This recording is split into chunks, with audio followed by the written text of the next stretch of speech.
దేవుని యొక్క శ్రేష్టమైన బిడ్డలారా, దేవుని చేత అత్యధికంగా ప్రేమించబడుతున్న సర్వజనులకు హృదయపూర్వక ప్రేమ వందనాలు చూసుకుంటున్నా.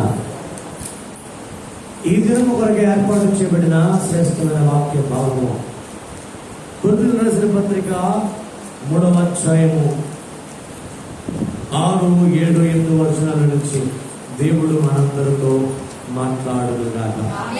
ఆయన మాట్లాడుచుండగా వినుబుద్ధి ఆత్మ మన మీదకి దేవుడు సమృద్ధిగా కుమ్మరించుగాక. ఆమేన్. దేవునికి స్తోత్రం. హల్లెలూయా. చదవబడిన శ్రేష్టమైన వాక్య భాగంలో ఆయన మమ్మును కొత్త నిబంధనకు అనగా అక్షరమునకు కాదు గాని ఆత్మకి పరిచారకులమునకు మాకు సామర్థ్యము కలిగించున్నాడు. అక్షరము చంపును గాని ఆత్మ జీవింపజేయును. దేవునికి స్తోత్రం. మహిమ కలుగునుగా. కొత్త నిబంధన సంఘానికి దేవుడిచ్చిన అద్భుతమైన కృప ఏంటంటే, మననట కొత్త నిబంధనకు ఏదట కొత్త నిబంధన అనగా అని ఏం రాశాడట, అక్షరమునకు కాక ఆత్మకే పరిచారకులుగా ఉండటకు మనకి సామర్థ్యము కలిగించి ఉన్నాడు. మనకి సామర్థ్యము దేవుడు విడుదల చేస్తున్నాడట.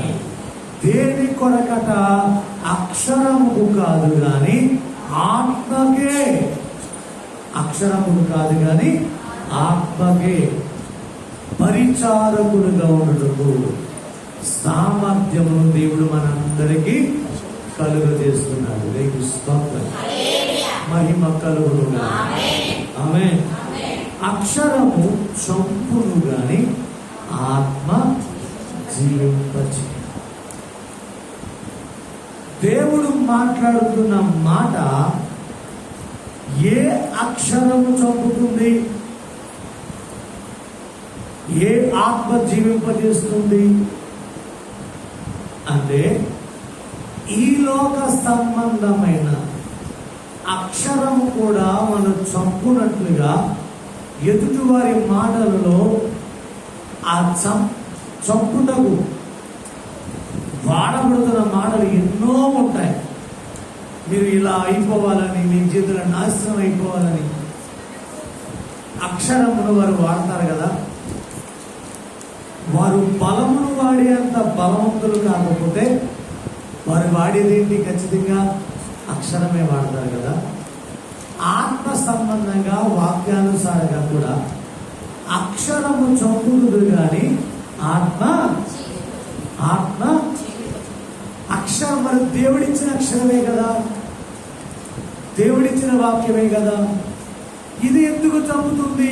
ఆత్మ ఎందుకు జీవింపజేస్తుంది అంటే, అందరూ కూడా అక్షరమును పట్టుకుంటున్నారు కానీ ఆ అక్షరము అంటే దేవుని యొక్క వాక్యము వెనకాల ఉన్న మనస్సును పట్టుకోలేకపోతున్నారు. కాబట్టి అక్షరము చంపుతుంది, ఆత్మ జీవింపజేస్తుంది. ఆది కాండములో 1వ అధ్యాయంలోనే రాయబడింది, జలముల మీద దేవుని ఆత్మ అల్లాడుచుంటుంది. అక్కడ అక్షరం అల్లాడుచుంటుంది రాయలేదు. ఏమని ఉంది రాయబడింది? ఏమనుంది? దేవుని ఆత్మ అపోస్తుల మేడగదిని దిగి వచ్చిందేంటి? ఆత్మే కదా. అభిషేకించబడిన దావీదు మీదకి యెహోవా ఆత్మ బలముగా, సౌల మీదకి యెహోవా ఆత్మ బలముగా, యెహోవా ఆత్మ దిగి వచ్చి యేస్కేలు మరి యొక్క ఎత్తైన స్థలములకి, యోహాను మీదకి యెహోవా ఆత్మ దిగి వచ్చి మరి శ్రేష్టమైన స్థలములకి అతను తోడుకుని, ఏలియా దేవుని ఆత్మ బలముతో రాజు యొక్క గుర్రముల కన్నా ముందుగా పరుగులెట్టు. దేని వల్ల జరిగింది? యెహోవా చేసే కార్యం వేరు, అక్షరము చేసే కార్యం వేరు. ఆత్మకున్న స్థాయి వేరు, అక్షరకున్న స్థాయి వేరు. ఆ అక్షరాన్ని ఆత్మతో మిళితమైపోతే కనుక మనలో జరిగే కార్యం వేరు. దేవుని స్తోత్రం, మహిమ కలుగునుగా. మన్నా దేనికి సదృశ్యం? వాక్యానికి. మరి వాక్యం మన్నానికి సదృశ్యం అయితే కనుక అది మంచుతో కప్పబడినట్లుగా పాలెములో కురుస్తుందంట. మంచుతో కప్పబడినట్లుగా పాలెములో కురుస్తుందంట. మన మంచు దేనికి సదృశ్యం? ఆత్మ కదా. అంటే ఈ వాక్యం దేంట్లో దాచబడాలి? ఆత్మలో.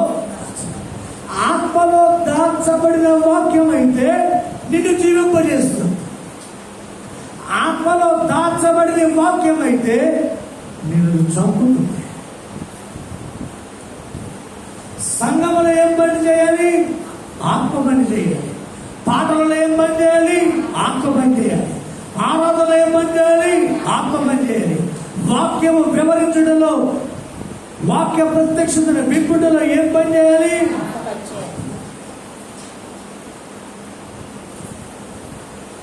మొన్న జరిగిన పరిశుద్ధాత్మ నింపుదల గుడికలో జరిగిన మూలవాక్యంగా తీసుకున్న వాక్యాన్ని విని నా కుమార్తె అంటుంది, బిడ్డ దశభాగాల గురించి చెప్పిన వాక్యం గురించి ఇలా కూడా చెప్పచ్చా? ఆ కుమార్తె రెఫరెన్స్ తీసుకున్న మరుక్షణం అనుకున్నాడు. కానుక కోసం, దశభాగాల కోసం చెప్పే వాక్యం పెట్టుకుని పరిశుద్ధాత్మ కోసం చెప్పడానికి ప్రయత్నం చేస్తున్నాడేంటి, ఏం చెప్తాడో ఏటో అనుకున్నాడు. కానీ ముగింపు ఉంటేసానికి దేవుని స్తోత్రం, కళ్ళు తెరవబడి ఇలా కూడా చెప్పచ్చా? వాక్యం ఇలా కూడా మాట్లాడుతుందా? అల్ల పెట్టి అలా నోరు తెప్పటి చూస్తున్నాడు దేవుని స్తోత్రం. హల్లెలూయా. ఒకే వాక్యం పలు రకాలుగా వినబడుతుంది. గల కారణం ఏంటి? ఆ వాక్యం ఆత్మ ద్వారా దాచబడుతుంది కాబట్టి దేవుని స్తోత్రం. హల్లెలూయా. అదే వాక్యం అలాగే చెప్పానుకో, పాస్టర్ గారు కానుక కోసం చెప్తారనమాట, మా పాస్టర్ గారు పీటర్ గారికి చెప్పారనమాట, అందుకని పీటర్ గారు మా కోసం చెప్తున్నారనమాట, అంటే మేము సరిగ్గా ఇవ్వట్లేదనమాట, అంటే పాస్టర్ గారు మేము ఇస్తున్నామని ఇంకా సరిపోతుందనమాట, మమ్మల్ని ఇంకా ఎక్కువ పిండెత్తడానికి, మమ్మల్ని ఇంకా ఎక్కువ కలెక్ట్ చేసేయడానికి ఈ పాస్టర్ గారు ఆ పాస్టర్ గారు కలిసిపోయారనమాట అని దరిద్రుడు ఆలోచనలన్నీ మీకు వస్తాయి. ఏం చూస్తాం? హల్లెలూయా. గల కారణం ఏంటి తెలుసా? అక్షరమే వినబడితే ప్రతి వాడి మనసులో ఈ ఆలోచన వస్తుంది. నేను రాదనకంటే వస్తుంది, ఖచ్చితంగా వస్తుంది. గల కారణం ఏంటి తెలుసా? అక్షరమే వినబడుతుంది కాబట్టి. కానీ అక్షరం వెనకాల ఉన్న ఆత్మ మిళితమైపోయి వినబడితే ఇక డౌట్ రాదు. ఇస్తాను. హల్లెలూయా. మహిమ కలుగునుగా. మొదట నా కుమార్తె వినబడింది ఏంటి? అక్షరం. కాసేపటికి వినబడింది ఏంటి? ఆత్మ. అప్పుడు తర్వాత ఎవరికన్నా అంతే దేవిస్తాను. మహిమ కలుగునుగా. ఆమేన్. హల్లెలూయా. కొంతమంది దైవ చరిత్ర కనుక కొంతమంది ఆదరణ కుడికలు చనిపోయిన తర్వాత ఆదరణ కుడికలు ఉంటాయి కదా, ఆ వాక్కును పెట్టుకొని కూడా రాబడక సిద్ధపరిచే ప్రత్యక్షత విడుదలవుతుంది. చూస్తూ ఉంటారు. కొంతమంది అమాయకులు ఉంటారు, చనిపోయిన చోట ఆదరణ చెప్పే కుడికల చోట చెప్పే వాటిని ఇక్కడ చెప్తున్నారు ఏంటి అని రకరకాలుగా అయిపోతుంటారు. ఆ వాక్యం పూర్తయితే అప్పటికి అర్థం అవుతుంది. చూస్తూ ఉంటారు. హల్లెలూయా. స్టార్టింగే మనం తీర్పులు తెచ్చుకోవడానికి ఇస్తాం. ఏం చేయకూడదు? స్టార్టింగే రెఫరెన్స్ పట్టుకుంటే కనుక ఓహో అనకూడదు. పూర్తయిన తర్వాత ఆహా అనిపిస్తాడు దేవుడు. దేవుడికి స్తోత్రం. నువ్వు ప్రశాంతంగా ఉంటే ఆత్మ కార్యం చేయడం మొదలు పెడతాడు. దేవుడికి స్తోత్రం. మహిమ కలుగునుగా. అక్షరం అట సంపూర్ణత, ఆత్మ జీవింపజేస్తుంది. దేవుడికి స్తోత్రం. మహిమ కలుగునుగా. ఆమేన్. పాత నిబంధన గ్రంథంలో ఆ అక్షరముతో కూడిన మాట కూడా దేదీప్యమానంగా వెలిగించబడింది. ఆ అక్షరముతో కూడిన మాటకి మోషే యొక్క ముఖము తేజస్తో వెలిగించబడతారు. దేవుని స్తోత్రం. హల్లెలూయా. మహిమ కలుగునుగా. 12వ వచనం చూడండి.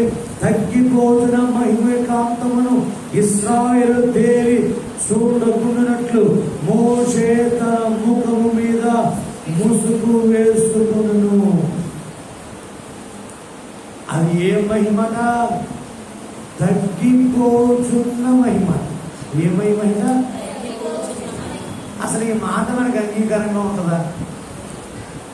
మోషే సీనాయి కొండ మీద 80 పగళ్ళు 80 రాత్రులు మంచినీరు కూడా లేకుండా, మధ్యలో ఏమాత్రం టీ బ్రేక్ స్నాక్స్ బ్రేక్ ఏమీ లేకుండా దేవుడు ఆత్మతో కమ్మేసుకుంటే 80 పగళ్ళు 80 రాత్రులు గడుపుతుంటే, ఆ 80 రాత్రులు గడిపిన తర్వాత మోషే ముఖము ప్రకాశిస్తుంటే ఇశ్రాయేలు ప్రజలందరూ కూడా చూడలేక ఉంటే కనుక ముఖం కప్పుకున్నాడట. అది కూడా తగ్గిపోయే మహిమ అంటున్నాడు. అంటే కొత్త నిబంధనలో పరిశుద్ధాత్మ దేవుడు దిగి వచ్చిన తర్వాత ఆ మహిమ ఎన్నో రెట్లు అధికమైన ఊహించుకోండి. అపోస్తుల కాలంలో మేడగదిలో దిగి వచ్చిన ఆత్మదేవుడు వచ్చిన తర్వాత ఈ మహిమ స్థాయి శిఖరాగ్ర స్థానానికి చేరిపోయింది. చేరుకోవడం వల్ల మోసే స్థానం ఎలాగందట? తగ్గిపోతున్న మహిమగా కనబడుతున్నాడు. దేవుని స్తోత్రం. మోసే స్థాయి తగ్గిపోతుందా? 40 లక్షల మందిని విడిపించాడా? 40 సంవత్సరాల పాటు మన్నాను కురిపించాడా? ఎర్ర సముద్రాన్ని విభాగించాడా?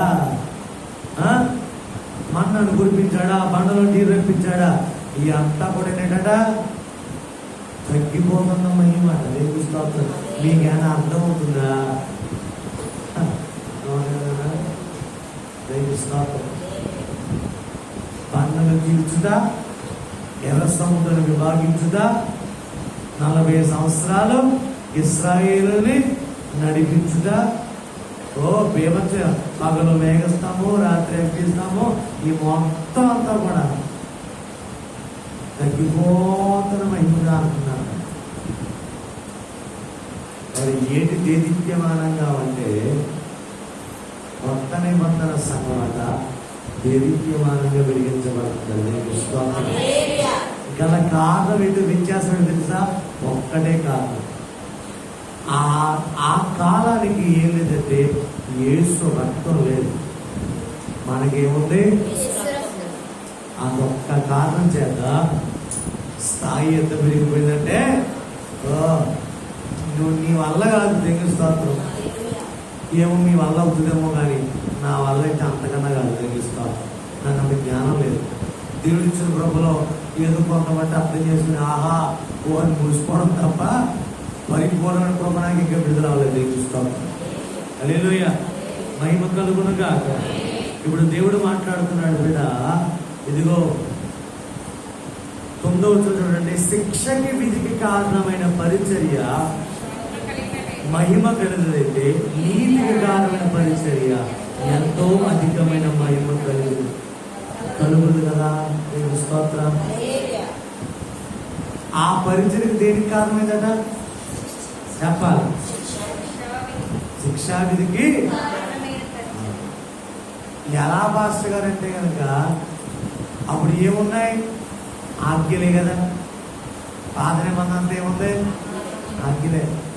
ఇలా చూడకూడదు, ఇలా చేయకూడదు, ఇలా భక్తి కదిలితే కూర్చుంటే నిల్చుంటే పది జరిగేంటి.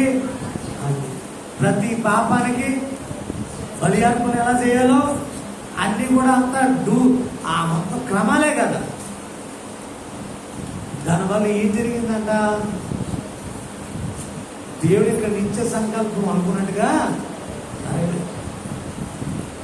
అందుకని ఏమన్నాడు యేసయ్య? నేను వెళ్ళుట నీకు గల కారణం ఏంటి?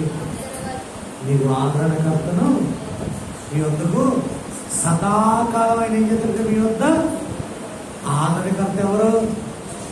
పరిశుద్ధాత్మ.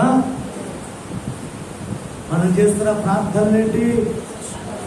పరిశుద్ధాత్మను పొందుకోవాలి, కన్నులు తెరవబడాలి. ఎలాగా? ఇష్మాకారు చూశాడు కదా, అబ్రహాం చూశాడు కదా, దావీదు చూశాడు కదా, అలాంటి కనులే నాకు దయచేయి. వాళ్ళే చూసిన అప్రప ఎంత దేదీప్యమానంగా ఉంటే మరి యేసు రక్తము కలిగిన నీవు ఇంకెంత స్పష్టంగా చూడాలి. దేవుని స్తోత్రం. మహిమ కలుగునుగా. ఇష్మాకరే ఆ దేశాన్ని చూశాడ. అది రమ్యమైన దేశంగా చూసి ఇక్కడ నడుమును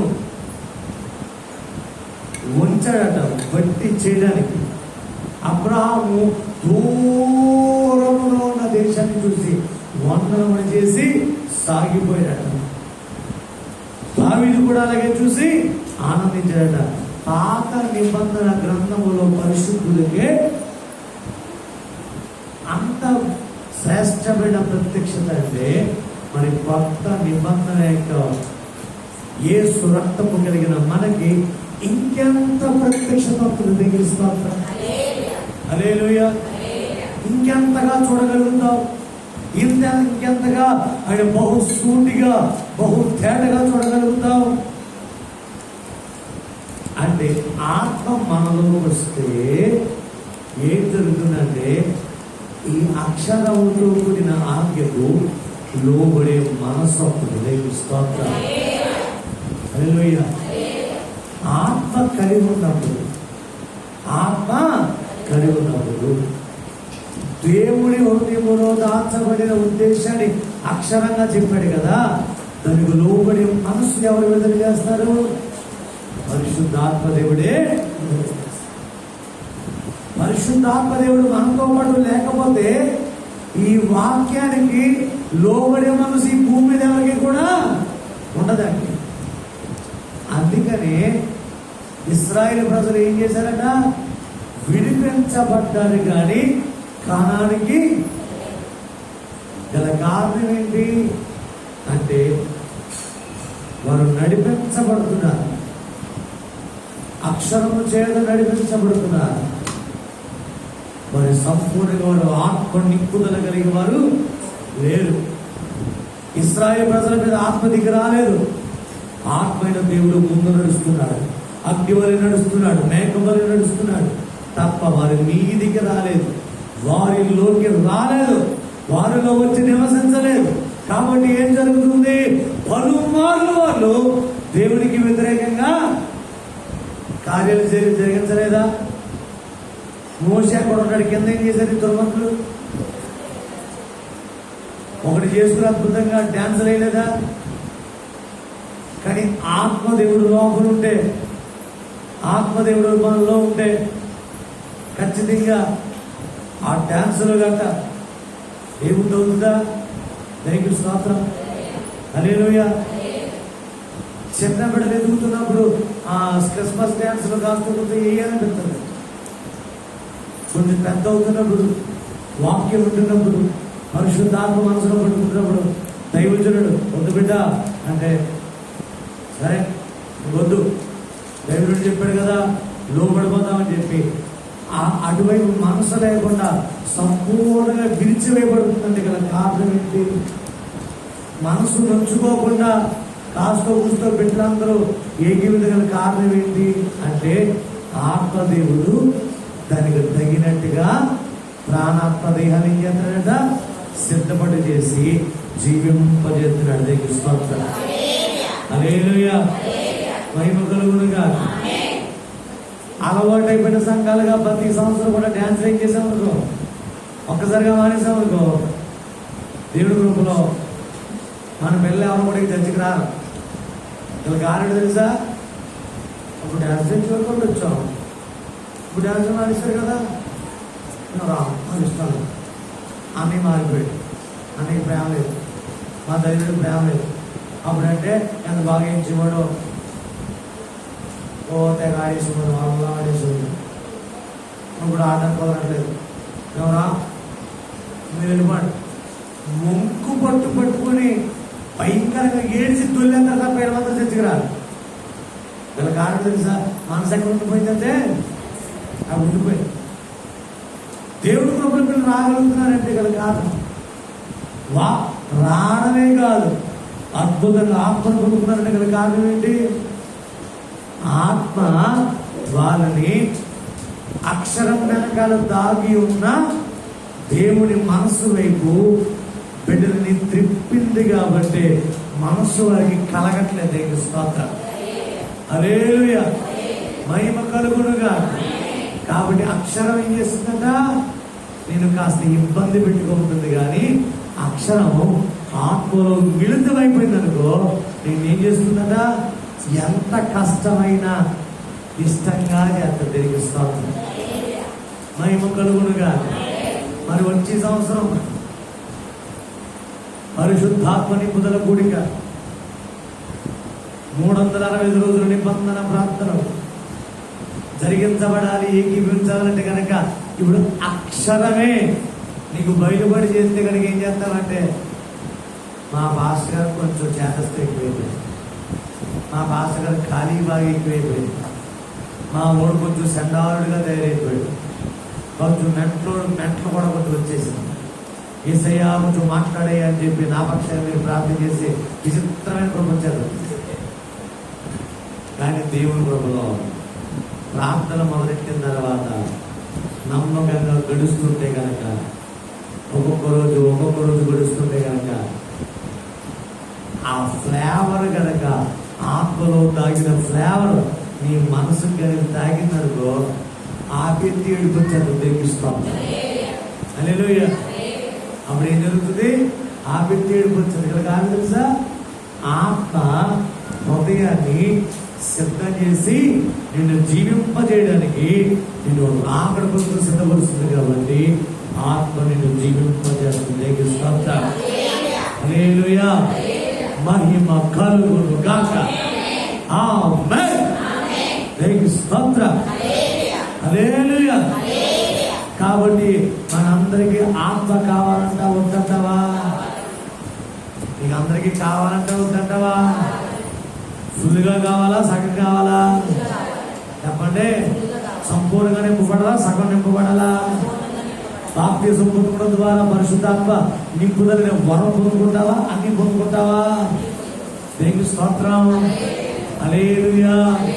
మరి ఏం చేయాలి? కాపని వెంబడించాలా వద్దా? ఎక్కడికి రమ్మంటే వద్దా? దేవునికి స్తోత్రం, హల్లెలూయా. వస్తారా? దేవునికి స్తోత్రం, హల్లెలూయా. అంతా వాక్యమే. వాక్యం దాటి కూడా చేసేంత దొంగ లేదు, ఆ జ్ఞానం కూడా లేదు. దేవుడి ప్రభుత్వం దేవునికి స్తోత్రం. వాక్యాన్ని దాటిపోయి చేసే జ్ఞానం లేదు. దేవునికి స్తోత్రం, హల్లెలూయా. నాకు నేర్పించిన మా దైవజనులను నడిపించడం బట్టి, మా ఆత్మీయ నాయకులు నడిపడం బట్టి, మరి ముఖ్యంగా పరిశుద్ధాత్మను దేవుని యొక్క క్రమమును బట్టి దాటిపోయి ప్రభుత్వం దేవుని స్తోత్రం, హల్లెలూయా. మహిమ కలుగును కాదు. ఇప్పుడు అక్షరం ఏం చేస్తుందంట? మనల్ని చంపుతుంది. ఆత్మ ఏం చేస్తుందంట? చెప్పాలని. దేవుని స్తోత్రం. మరి జీవింపజేసే ప్రార్థనలోకి మిమ్మల్ని ఆహ్వానిస్తున్నాను. హల్లెలూయా. ఎక్కడికి ఆహ్వానిస్తున్నాను?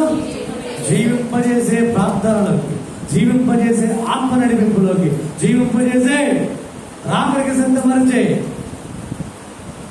365 రోజుల నిబంధన ప్రార్థనలకి ప్రేమతో ఆహ్వానిస్తున్నాను. దేవునికి స్తోత్రం, హల్లెలూయా.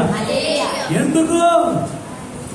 అక్షరం చంపేస్తుందేమని మైవేసి దేవునికి స్తోత్రం, హల్లెలూయా. మిమ్మల్ని అలా వదిలేసారనుకో, పొరపాటున అక్షరం ఎక్కడ చంపేస్తుందో, మరలా లోకంలో పడిపోతారేమో. 21 దినాలు కొంచెం మండించబడ్డారు కదా, ఆ మంట సాధారపడదు. దేవునికి స్తోత్రం, మహిమ కలుగునుగా. మరలా ఇప్పుడు పోసుకుంటానికి, మరలా ఇప్పుడు 40 రోజులు పెట్టుకున్నాం అనుకో, అప్పుడప్పుడే అనుకుపోతాం. ఆ తర్వాత మళ్ళా అదో రకంగా తెచ్చేసేలా ఎలాగో కొంచెం వెలిగించబడ్డారు కదా. అగ్గి మీ మీద ఉండాలంటే స్తోత్రం. హల్లెలూయా.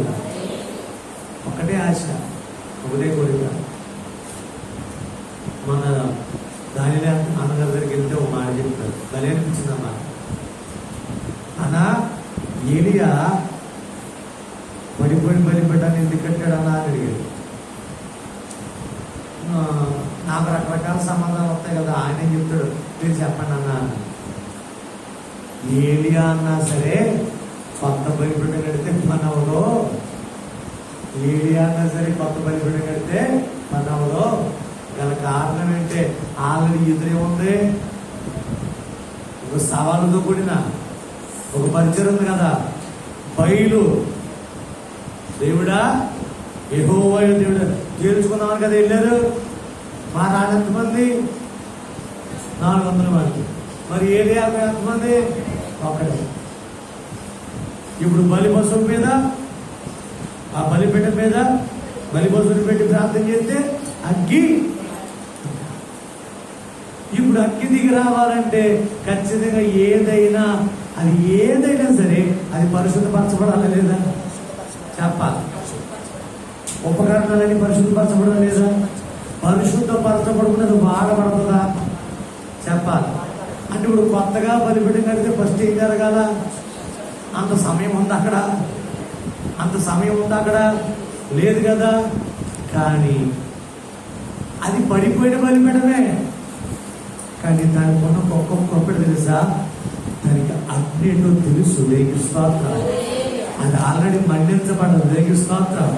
అది ఆల్రెడీ పరిశుద్ధపరచబడదు. దేవుని స్తోత్రం. పరిశుద్ధపరచబడిన బలిపీఠమే, అగ్ని చేత కాల్చబడిన బలిపీఠమే, అగ్ని చేత దేదీప్యమానంగా వెలిగించబడిన బలిపీఠమే. కాస్త పడిపోయిందంటే మరలా కట్టామనుకో అగ్గి రెడీగా ఉంది. దేవుని స్తోత్రం. హల్లెలూయా. అందుకే ఏలియా కూడా తెగించలేదన్నా. మరలా కొత్త బలిపీఠం కడితే మరలా పరిశుద్ధపరచాలి, మళ్ళీ పరిశుద్ధపరచుకుని ఏడాలి. ఈ 7 మంది కొనవ లోపల రోజు అయిపోద్ది. ఈ లోపల ఆలోచి గోలంటే మీ దేవుడేది కాదు, తేలిపోయింది అంటారు. ఇది కాదురా బాబు, పడిపోయిన బలిపీఠమే కడితే ఆల్రెడీ దానికి అగ్గి ఉంది కదా, అగ్గి అనుభవం ఉంది కదా అని దాన్నే కట్టి అయ్యా అంటే ఏసయ్యా అది ఆల్రెడీ పరిశుద్ధపరచబడింది కదా, ఇంకా ప్రార్థన చేస్తే ఇంక మిగిలింటే ఉంది. సరిగ్గా బలి అర్పణ చేస్తే ఏం చేస్తుంది?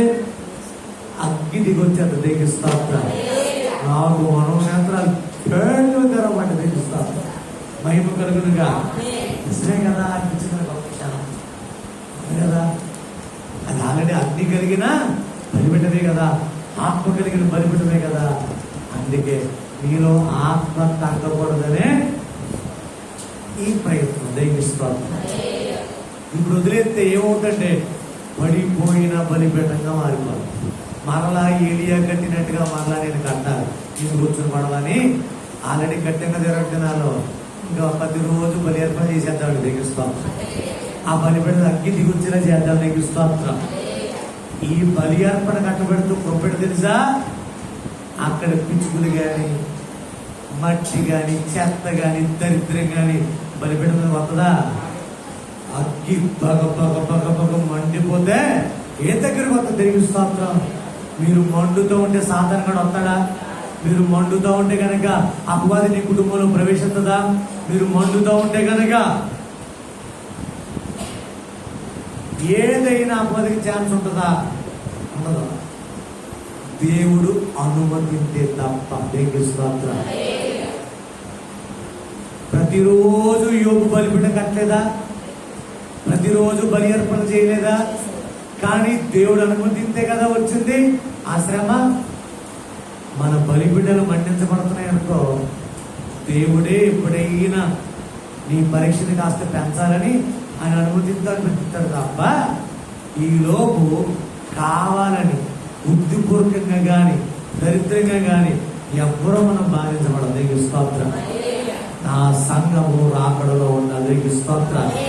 మన వధువు సంఘంగా ఉండాలి. దేవునికి స్తోత్రం.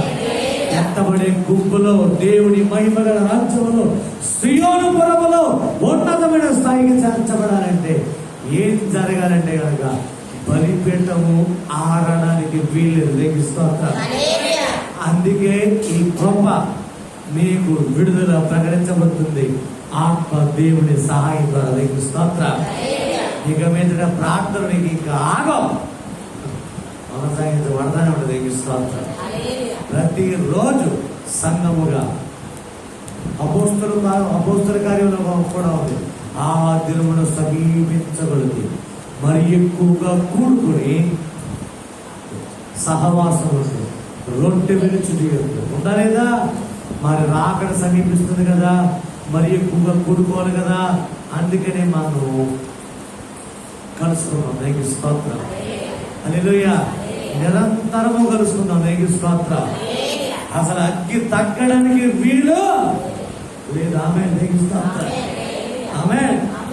మనకి కన్ఫర్మేషన్ వచ్చా బోర ఊగితే గనక ఫస్ట్ మేఘం ఎక్కేది నేనే అన్న కన్ఫర్మేషన్ వచ్చేది. దీనికి స్తోత్రం. ఇక్కడ వచ్చిందిగా సంఘంగా కూడితే ఈ కృప ఉంటుందా అన్న. ఏ పౌలయ్య గారికి ఆ కృప రాలేదా? నా పరుగు చెప్పరా? అవునా? నా విశ్వాసాన్ని కాపాడుకోవడానికి, పరుగు పూర్తి చేయడానికి, దేవుని రాజ్యాన్ని చేరడానికి ఇక మీదట ప్రతిరోజు సంఘముగా కూడుకుని మనము ప్రార్థన చేయబోతున్నాం. దేవునికి స్తోత్రం. హల్లెలూయా. ఈ 365 రోజులు కేవలం ఒక ట్రైన్ నచ్చడానికి. దేవునికి స్తోత్రం. అసలు అప్పుడు స్టార్ట్ అవుతుంది. దేవునికి స్తోత్రం. కృపగల ఆత్మీయ తోడే ఉంటుందిగా. ఆమేన్. హల్లెలూయా. ఆత్మ జీవింపచేయాలని దేవుడు ఆశపడుతున్నాడు. మోషే మీదకి దిగి వచ్చిన మహిమ కంటే మన మీదికి దిగి రావాలని ఆశపడుతున్న మహిమ. దేవునికి స్తోత్రం. ప్రవచనాత్మకంగా దేవుడు మాట్లాడిన మాట గుర్తుందా? ఈ సంఘము నుండి రాజులు యాజకులు దేవుడు మిమ్మల్ని అతి త్వరలో మిమ్మల్ని కలుసుకోబోతా. మరి కలుసుకోవాలంటే ఆయన వద్దకు రావాలి కదా. అందుకే వద్దాం. కృప కలుగునుగా.